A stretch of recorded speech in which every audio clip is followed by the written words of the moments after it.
Les polices. Non, je parle pas des polices qui s'occupent de la loi. Je parle des polices d'écriture, évidemment.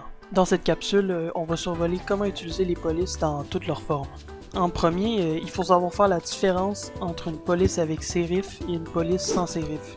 Une police avec sérif va avoir des petites pattes sur la lettre, souvent aux extrémités, pour faciliter la lecture sur un papier imprimé.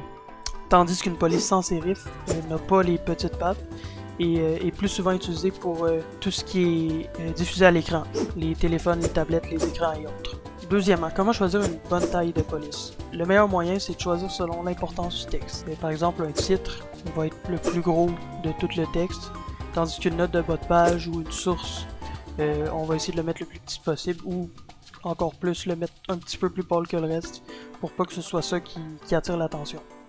Troisièmement, il faut choisir un nombre minimal de polices dans un même projet pour éviter une surcharge. Le meilleur, c'est choisir de 1 à 2 polices et d'alterner selon les settings de la police, soit la rendre plus grasse, moins grasse, peut-être même changer de couleur.